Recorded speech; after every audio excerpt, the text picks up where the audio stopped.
Hi, my name is Teresa Carlton. I am the First Lady at the Temple of Healing Waters, better known as Healing H2O here in Dulles, Virginia. I want to talk to you today a little bit about our LifeJacket 501c3 nonprofit arm of our ministry, where we're committed to abating homelessness and hunger here in Loudoun County, Virginia, and also internationally abroad. This year, we want to invite you to partner with us for our Red Sunday initiative, which we do here. We feed our hungry in our community, and our goal is always to feed at least 500 people in the month of December during the Christmas season. But also wanted to share with you Carol's Love, which is our international missions effort, where we feed those who are hungry and living impoverished in Haitian refugee camps in the Dominican Republic. And I'm really excited today that we are here with the beautiful Teresa Carlton and her beautiful church, Healing Waters. And so it's an honor to be here. It's a blessing to be here. And I just can't wait for people just to hear your story, because I always get so excited. It's an honor to have you all. I'm excited. Yeah, and so we have to tell you something else. So we're here with Teresa. This is her church. She is the First Lady of this church, Healing Waters, with her husband.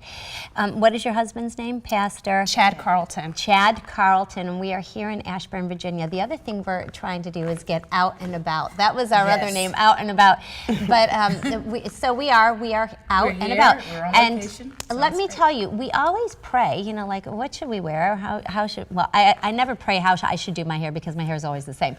But look at this. Can you believe that we are all in this blue color, that God coordinated us to be in this royal sapphire blue, and this came without us even trying. Healing Waters. And Healing Waters here in this place. So without further ado, we want to talk to Teresa, because she is an absolutely amazing woman.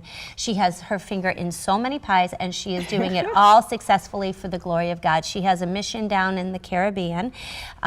She has a mission here in Northern Virginia. Like we said, she's the First Lady of this church. She supports her husband.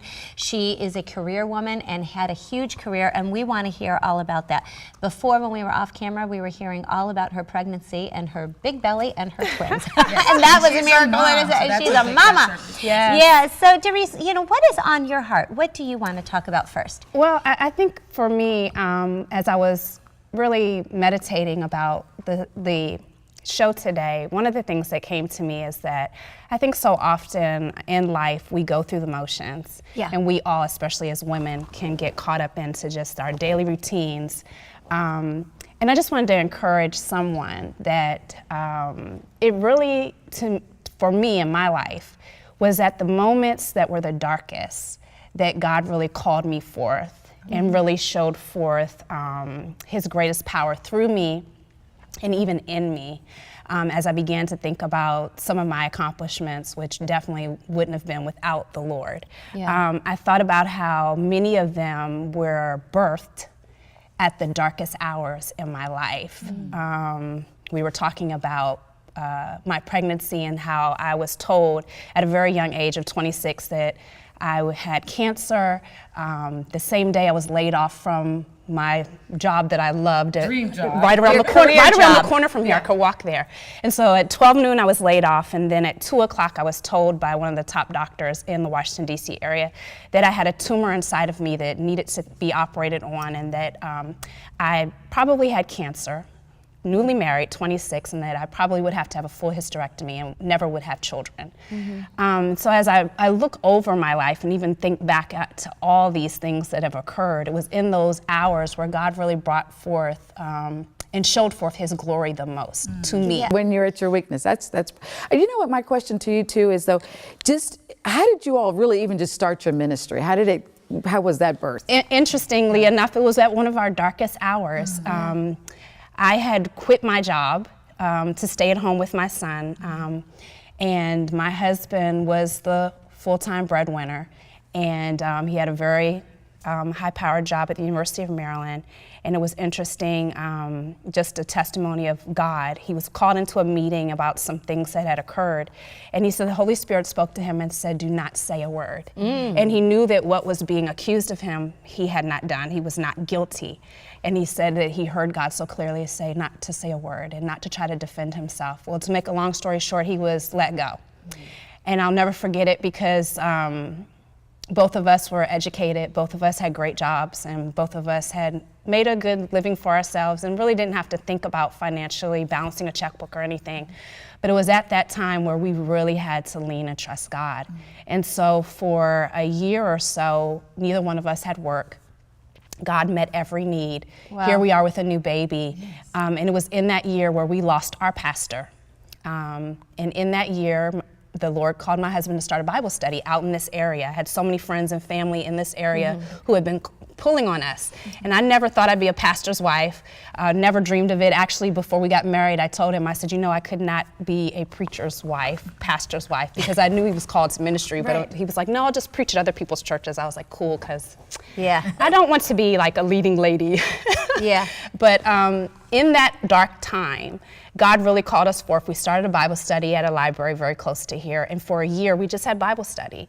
And my husband's really, both of us, I think we were just like, you know, we're just gonna have Bible study for some people who have church homes, but who've pulled on us and wanna have study. And it was in that time where we went through quite a bit in our church home in DC, and the Lord called my husband to start a church. Wow, look at God. Right? Look at God. And even through that, I think about it because I'm like, why would God call us when we have no resources? We really aren't in the most spiritual condition or physical condition, mentally, physically. But it was in that darkness that he called us, and he told us where to go. We started at the Dulles Hilton Hotel. And just a testimony of how great God is, my husband went out that day and he just told me, I'll be back. And I didn't even question where he was going, but when he came back, he had visited several hotels along Route 28. This area it's a prominent street. And he said when he walked in the Dulles Hilton, a woman met him. And I still know her, I remember her name because I just believe God used her in that season. And said that they had just had a meeting that day about how could they get some churches. And so we had no members. I got chills too. We had no members. We had no members. And he said that he didn't want to insult her, but she asked him, what's your budget? So remember, neither one of us have jobs. And we don't have members because we haven't started the church. And so he said, she looked at him and said, yeah, you could have church here. Like, how many members do you have? And he said, well, I don't have any yet. He was very honest. He said, I haven't started yet. And she said, well, how much can you afford a Sunday? And he said he didn't want to insult her. So he said $100, which back then was, that was faith. That was a lot for us, $100. So he said, she looked at him and said, 90. If you can do 90, I'll do 90. And so the amazing thing about God is that we were at that hotel for 2.5 years. The area that we're in here in Loudoun County is one of the wealthiest areas in the nation, in the U.S. I think it is. Yes. I heard on WTOP 2 months ago that Loudoun County is the wealthiest. And so we had people who had spoken over us that we'd never be able to start a church here, we'd never do well here. Being Pentecostal and being holiness, that we probably should go to some different areas. And so the amazing thing about the hotel was that this woman was there for 2 years of our being there. And finally, when she took another job elsewhere, it was like the Lord had us in position where the ministry had grown. Financially, we were solvent, and we were ready. And so we've been actually in this edifice. The ministry is 12 years old this March, but we've been here for about 8 years. So to God be the glory. Yeah, it's beautiful. To God be the glory. You know, the whole time you're telling your story, I just keep thinking of Job. Yes. And I was like, did you ever feel like Job? And then I was like, well, she can't be Job because Job is man. So then I was like, okay, she'll be Jobetta.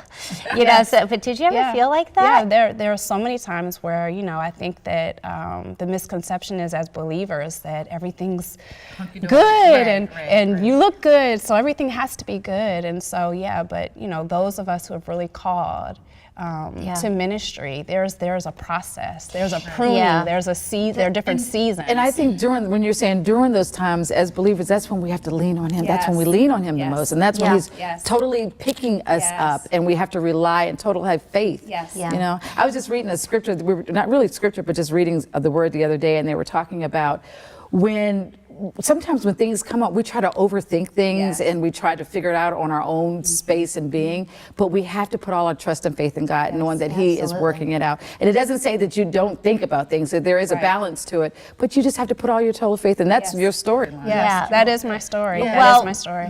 The church service that I sat in on Sunday, which was absolutely amazing, the preacher was talking about how Joseph, lost everything. His family turned on him, the government turned on him, they threw him in a well, they threw him in jail, they left him there for dead.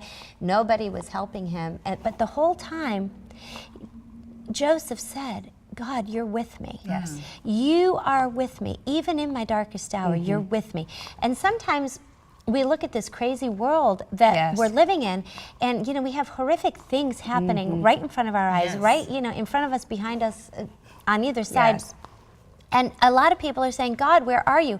Well, God is there. Yes. God is here. God is with us. And just because we live on the earth and horrific things are happening does not mean that God is making them happen, and it does not mean that God has left us or forsaken us. Yes. It means that God is with us even in our darkest hour, even when we are fired and given a cancer sentence and set at 26.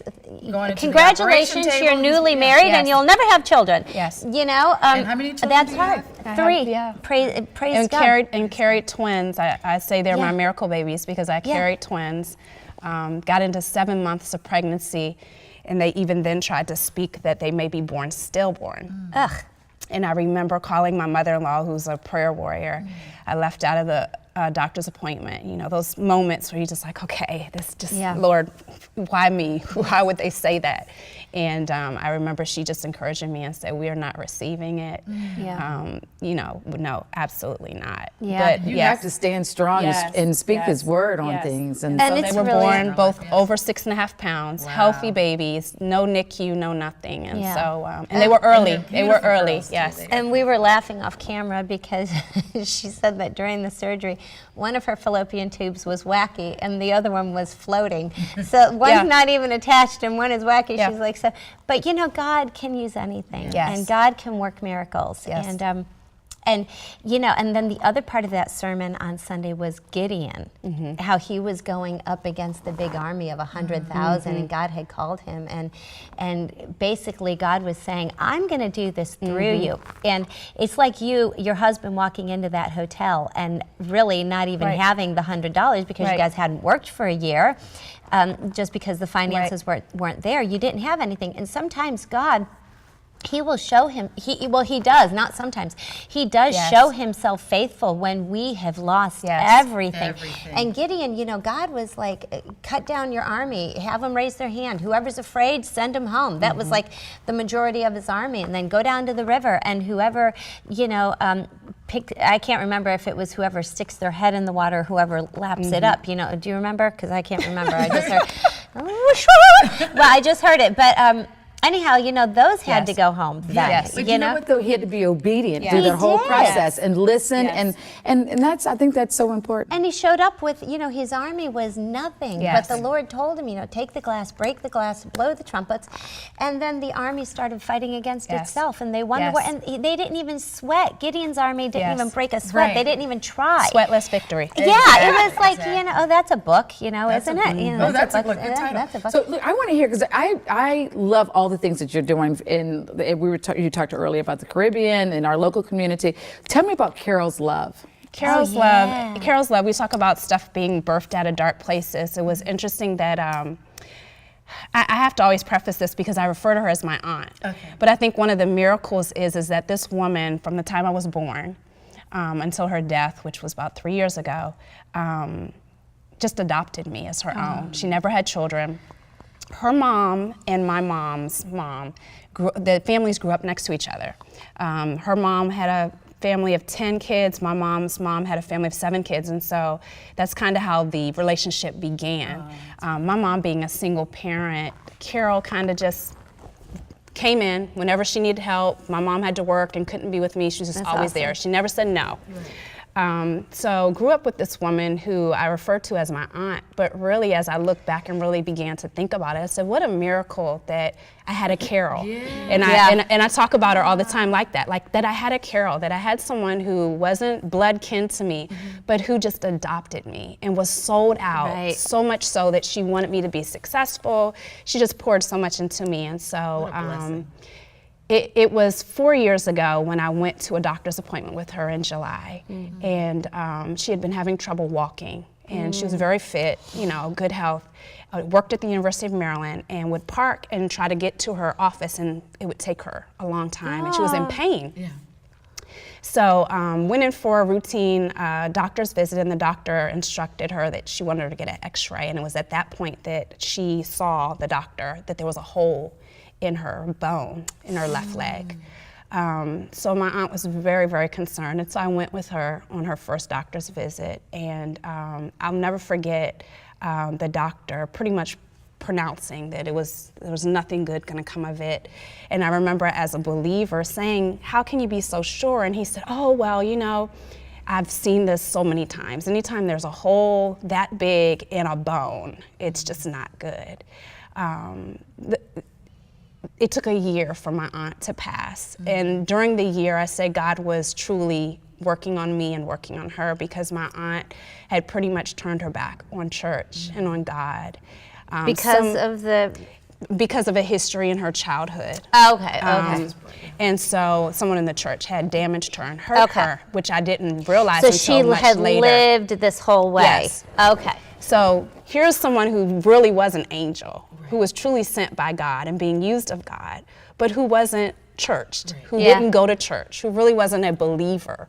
And so the Lord, I believe, allowed me 12 months of caring for her and being with her and really being able to, I know that she knew before that I loved her, and I know that she knew before that what I stood for, and that I was married to a preacher, but I think it was through those 12 months where I was really able to prove to her who God was. Yeah, and you were able to pour in the flesh. Pour back. I was able to really prove, and so it was a very emotional roller coaster, because there were times during the 12 months where I was like, yes, she's healed, she's doing better, she was walking, and there were other times I'd go and be like, okay, what's going on? Things had gone down, and anybody who's experienced cancer, it can be very, So very... it was bone cancer. Bone cancer, yes.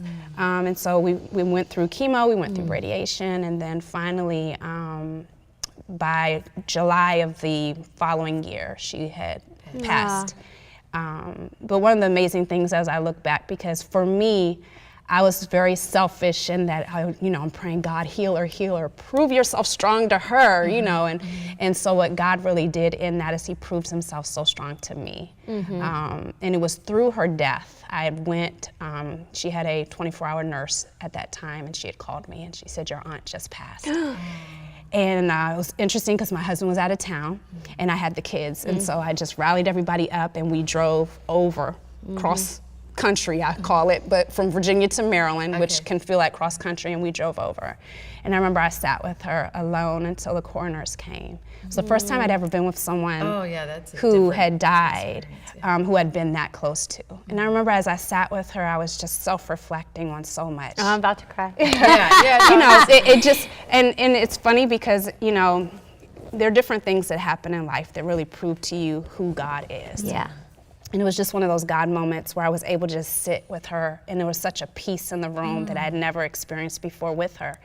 And God just began to share with me some of her qualities that all of us really should have, and how unselfish she was, and how she had so much but looked like she had so little, and just how she was so content with just the basics, She's just one of those people. And so as I was self-reflecting and on my drive home, God spoke so profoundly to me that I needed to be a Carol.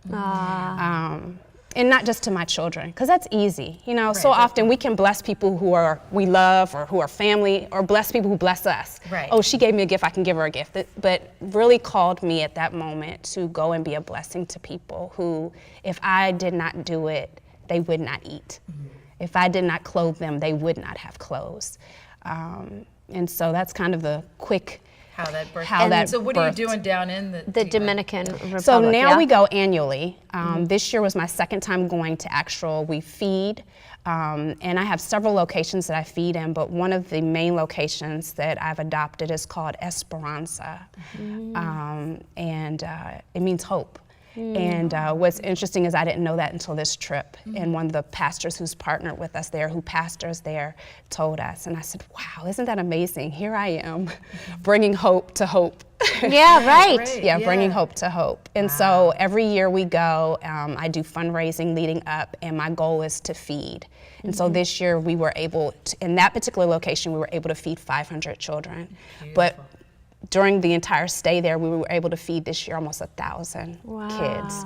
And that was such a miracle. So are you going back next summer? We're going back every August. We're going to travel back, and I have a huge goal this time of feeding 2,000. I said every year I want to try to at least double. So, yeah, I was going to say, yeah. so if someone wanted to help in that process of getting you Yes. down there, how would they contact you? How do they Well, do that? we're actually on social media, so H2O. Healing H2O. Actually, Carol's Love is under our nonprofit LifeJacket. So we have a nonprofit that isn't associated with the church that's called LifeJacket, and we do a whole lot of missions through that. Carol's Love falls under our LifeJacket initiative. So. So you feed 500 every day, every week? No, actually, what do my you- goal this time going was to do 500, and we did almost 1,000. Okay. And so what we did is in one particular location called Esperanza, we went, and it's a Haitian refugee camp. And so if you know anything about the island, Dominican is connected to Haiti. Haiti is one side of the island and Dominican is the other. But what I found with traveling there and visiting is that many of the Haitians that come to Dominican come for a better life, even though the Dominican is so impoverished itself, but it's not as poor as Haiti. But once they get there, the children aren't afforded an education because they're not citizens. And so what you have is you have these Haitian refugee camps that have sprouted up all over, many of which the government brought them to man sugarcane fields, et cetera. And so they're very, very, very impoverished areas. We visited one this time that I had not been to, which was on the other side of Esperanza, still Esperanza. 4,000 refugees live there. And I walked through and literally had to hold back tears. My son went with us this time. We normally try to take our children, and it was just unreal how these people are living. So how were you led? How were you led to even go to the Dominican to? It's interesting. I've always loved the Caribbean. I've always loved the Caribbean, but it was really one of those God moments where I was sharing my vision with someone. God really hadn't given me where to do it. And I had friends who've worked internationally. I have a friend who was in South Africa who I called and consulted with because she's a nonprofit. I wanted it to be somewhere that I could easily get to with my family and that wouldn't be terribly expensive. Having a family of 5, I was like, well, Africa's great, but that would cost a fortune. And I wanted it to be something we could do on a regular basis, annually. God connected me with someone here who's from the Dominican Republic as part of our congregation, and I told her my vision, and it was a God moment because she looked at me and she said, let's do it. And so I went the first time just with her to scope out the land and get a feel for the country because I'd never been, and it was just God. Her parents still own property there. They live here, but they go there often, and it was just like God sent me who I needed, and so I was ready. Wow. Yeah. Well, I'm ready to help next year. Yeah, I'm I on know. board. It's fun, right? Yeah. Fun to jump in and do something different and help people that need help. Yes. And you do a lot of things locally too. You feed Yes. people. Yes. And is the Herndon area? Yes, every year we normally do it the Sunday before Christmas. We call it Red Sunday, and we started it back when we started the ministry.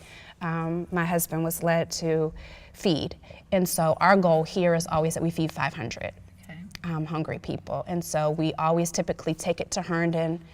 This year we're going to have a food truck. We've partnered with restaurants in the past, so it kind of develops each year into something different. But our goal is always to feed the hungry. Beautiful. I just love what you all are doing. It's such a blessing. And if you come here, this place is on fire. Sunday morning, it's just like a rock concert. It's a rock I tell people concert. it's a rock and the concert for music Jesus. and the Yes. word. It's all just Yes. lots of love in here. So it's a beautiful church. So.